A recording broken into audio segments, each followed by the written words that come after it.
دین اسلام کے اندر بہت سی ہستیاں بلکہ بے انتہا بلکہ بے بہا ایسی شخصیات ہیں جن کو کہ ہمیں اپنی ہیرو ورشپ کے اندر اپنے بچوں کے سامنے رکھنا چاہیے.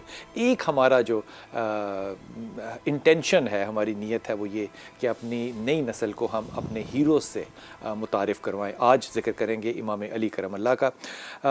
خلیفہ تو ہے, چوتھے خلیفہ ہیں, ابو الحسن ان کا لقب ہے. ہجرت کے وقت 23 سال کی قریباً ان کی عمر ہے. خانہ کعبہ میں حضرت فاطمہ بنت اسد کے ہاں یہ پیدا ہوئے. دارالحکومت مدینہ سے کوفہ لے کے گئے, یہ بھی ان کی بڑی بات ہے. اور لیکن چند واقعات ہیں جو کہ ان کے ساتھ منسوب کیے جاتے ہیں. ڈاکٹر صاحب میں پہلے آپ کو خوش آمدید کرنا, السلام علیکم. لیکن آپ کو چند واقعات سامنے رکھتا ہوں, پھر دیکھیے گا کہ ان سے آگے ہٹ کے ہم کہاں جا سکتے ہیں. مثال کے طور پہ رسول پاک صلی اللہ علیہ وسلم جب ہجرت کے لیے گئے تو بستر پہ ان کو چھوڑ کے گئے, وہ بڑا مشہور واقعہ ہے.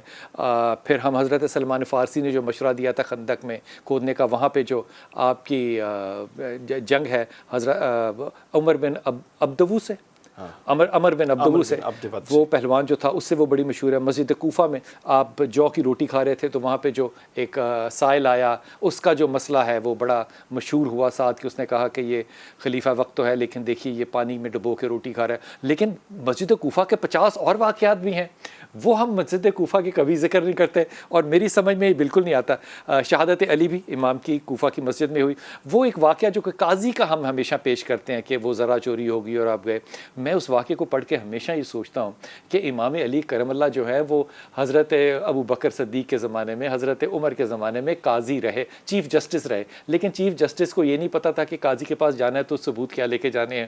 میں ادب سے کہہ رہا ہوں یہ بات کہ میں سوال صرف اٹھانا چاہ رہا ہوں. خیبر کا واقعہ دیکھیے کہ جب اللہ کے رسول نے کہا کہ اللہ سے جس کو محبت ہوگی اور جو اللہ سے محبت کرے گا. لیکن سب سے بڑی بات مجھے امام علی کرم اللہ کی جو ہے وہ ڈاکٹر صاحب یہ لگتی ہے کہ وہ علی جو فاطمہ کا شوہر ہے, رسول پاک صلی اللہ علیہ وسلم کا داماد ہے, بھائی ہے, اور جب بھی آپ درود پڑھیں گے تو ان کی اولاد پہ ہی پڑھیں گے اور اس کے بغیر عبادت قبول نہیں ہوتی. امام علی کے کردار کو ان چند واقعات سے نکل کے اور بڑھ کے اگر دیکھنا ہو تو کیا سے دیکھیں گے؟ بسم اللہ الرحمن الرحیم. بہت شکریہ. تو مولا کائنات پر تو کون بات کر سکتا ہے اور کون اس کا حق ادا کر سکتا ہے. دیکھیے ایک پوری کی پوری جو تھی اپنے پوائنٹرز تو آپ نے بتا دی آپ کی شخصیت کے حوالے سے. مولا کائنات جو ہے نا جی, آپ یہ دیکھیے کہ چند ایک ایسے امتیازات آپ کی شخصیت کو حاصل ہیں, چند ایک نہیں, یعنی تمام امتیازات اصلی طور پہ اگر ہم بغیر کسی اپنا لیت و لال کے بات کریں تو تمام امتیازات کا بعد از رسول اصل منبع حضرت مولا علی کی ذات پاک ہے. اس میں کوئی دوسری رائے نہیں ہے, کوئی شک والی بات نہیں ہے. اور وہ اپنا غدیر خم سے لے کر خیبر اور پھر حنین اور پھر تبوک تک کے تمام معاملات اور پھر احد اور بدر تک کے تمام معاملات اس پر شاہد ہیں. اور پھر آگے جو ہے اصل چیز یہ ہوتی ہے کہ جو آپ کا میسیج اور پیغام ہے جو رسول اللہ صلی اللہ علیہ وسلم لائے, وہ میسیج, وہ پیغام, اس کا وہ کرکس کن ہستیوں اور کن شخصیات کے ذریعے وہ آگے منتقل ہوا. جب عرب کے جو لوگ تھے وہ حضور علیہ الصلوۃ والسلام کو ابتر ہونے کا طعنہ دیتے تھے, تو اللہ رب العزت نے سورہ کوثر نازل کر کے آپ کو تسلی دی. اب دیکھیے ہمارے ہاں ایک لوگ زیادتی یہ کرتے ہیں کہ سورۃ الکوثر کا مصداق ہمارے مفسرین نے بھی کیا, صرف جناب سیدہ فاطمہ الزہراء کو ذرا زیادہ ذکر کر دیتے ہیں. کیا نقطہ نکالا ہے. اچھا, اب رازی نے بھی کیا اور قرطبی نے, بہت ساروں نے کیا, خازن نے, سب نے لکھا. تو اللہ کے بندوں وہ اختصاص حضرت سیدہ مریم کے ساتھ تھا, جو ادھر سے جناب سیدہ سے حضور علیہ السلام کی آل چلے گی, اور حضور نے فرمایا کہ ہر کی آل اس کے بیٹے سے چلتی ہے, میری فاطمہ سے چلے گی. اس آل کے چلانے میں سیدہ اور مولا کائنات ہے. گویا کہ جو فیض محمدی بطریق صلب اور صلبی اپنا فیوزات محمدی چلنے تھے وہ مولا علی اور جناب سیدہ اس کے وارث تھے. اور اگر آپ 1 منٹ دیں تو میں تھوڑا اوپر سے بات لاؤں. حدیث پاک ہے, حضور نے فرمایا کہ علی اور میں ایک درخت سے ہیں, یا علی اور میں ایک نور سے ہیں, علی و منی من شجر واحد من نور واحد, اس طرح کے بہت سارے الفاظ. اچھا, اب اوپر سے بات چل رہی ہے سر, چلتے چلتے وہ نور واحد جڑا رہا, نور واحد کہا, جڑا رہا. کہاں سے؟ صلب آدم سے لے کے صلب عبد المطلب تک وہ نور جڑا ہوا پشت در پشت منتقل ہوتا رہا. لیکن آگے منشیت الہی یہ ہے کہ اس کو توڑ دیا, اور دو رسالت جناب عبداللہ میں اور ادھر جناب ابو طالب میں آ گیا، اور اللہ سے یہ جدائی جو پہلے اتنا عرصہ جوڑ کے رکھا زیادہ وقت برداشت بھی نہیں ہوئی، ادھر پھر مولا علی میں رہا، اور ادھر حضور سے جناب سیدہ میں منتقل ہوا، اور ان کے نکاح سے پھر حسن اور حسین میں وہ صلح پھر اکٹھا ہو گیا جو آدم سے اللہ نے چلایا تھا۔ اور حضرت علی وہ واحد ذات ہیں کہ جن کے بارے میں 3 نوعیت کی روایات ملتی ہیں۔ اللہ کے رسول نے فرمایا علی کو دیکھنا عبادت، آپ نے سنا ہوا۔ روایت کی دوسری اقسام ہے علی کے چہرے کو دیکھنا عبادت، منافق اور ایماندار اچھا سر، ایک میں چہرے کی تخصیص، ایک میں چہرے کی تخصیص نہیں، مطلق دیکھنا عبادت۔ اب سر آپ اس دور میں ہیں کہ نہ آپ چہرہ دیکھ سکتے ہیں، نہ مطلق پشت کو دیکھ سکتے ہیں جاتے ہوئے، نہ آپ گھوڑے پہ بیٹھے ہوئے دیکھ سکتے ہیں، تو آپ اور ہمارے لیے کیا ہے؟ ہمارے لیے تیسرا دروازہ کھول دیا کہ ذکر عبادت، گویا کہ اوپر سے لے کے نیچے تک کوئی اس فیض سے محروم کیا نہیں۔ خوبصورت بات کی حضرت ادب سے کر حضرت صالح علیہ السلام کی جو اونٹنی کو جس نے مارا تھا، تو رسول پاک صلی اللہ علیہ وسلم نے کہا تھا کہ وہ مارنے والا جو بدبخت ہے، 2 امتی میرے بدبخت ہوں گے، اور دوسرا جو ہوگا جس نے کہ امام علی کی داڑھی کو سرخ کرنا ہے۔ امام کی شخصیت کا احاطہ ایک آج کا امام کیسا کرتا ہے؟ بہت ہی خوبصورت آپ نے جو آخری جملہ استعمال کیا ہے نا، میں اسی کو لے کر آگے بڑھوں گا۔ سب سے پہلی بات یہ ہے کہ جب بھی ہم کسی شخصیت کے متعلق بات کرتے ہیں تو ایک وہ ہوتا ہے جو کتابوں میں لکھا ہوا ہے اور ہم نے بار بار سنا ہے، وہ بھی ضروری ہے، وہ پرائمری اسکول کے بچوں کے لیے نا وہ بھی ضروری ہے۔ نماز بھی 700 دفعہ ہے، وہ جو پرائمری اسکول کے بچے ہیں ان کو بالکل نہیں پتہ نا، تو وہ بھی ضروری ہے، اس کو ریمائنڈ کریں۔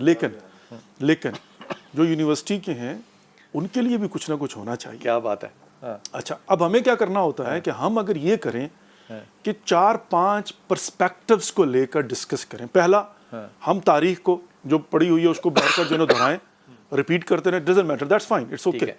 لیکن اگلے مرحلے میں جا کر کیا کریں، جو پرائمرلی ہمارا گول ہونا چاہیے وہ تجزیہ ہے، انالیسز ہیں، کہ میں بیٹھ کر اس زمانے کا انالیسز کروں، مولا کائنات علی بن ابی طالب علیہ السلام کی شخصیت کا انالیسز کروں، اور آج کے زمانے میں اپنے جوانوں کو بتاؤں کہ آج کے زمانے میں اگر سیرت علی پر چلنا چاہتے ہو تو یہ پرسپیکٹیو وہ ہے جو میں انالیسز کے طور پر دے رہا ہوں، کتابیں نہیں ملے گا۔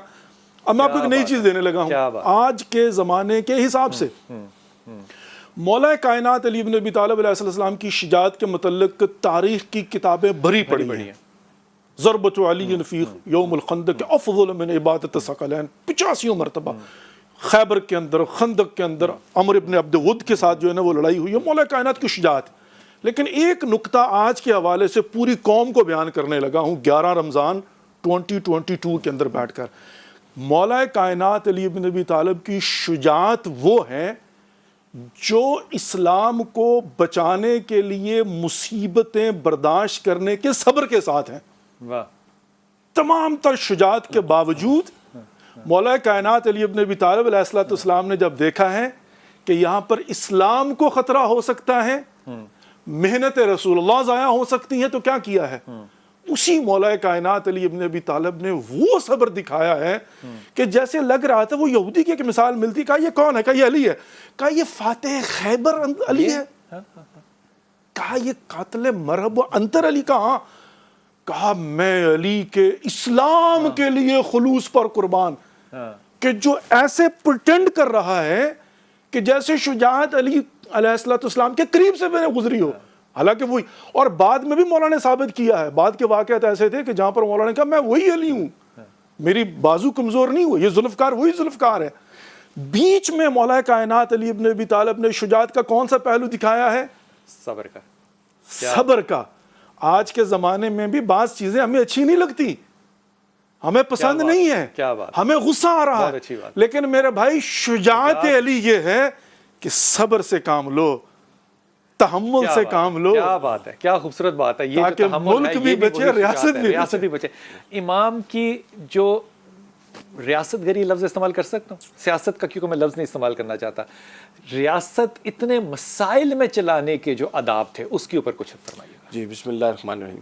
اس کی ایک کتاب میرے ذہن میں آ رہی ہے، ڈاکٹر علی شریعتی صاحب کی میں نے پڑھی تھی، کہ علی تنہا است، بہت خوب کتاب۔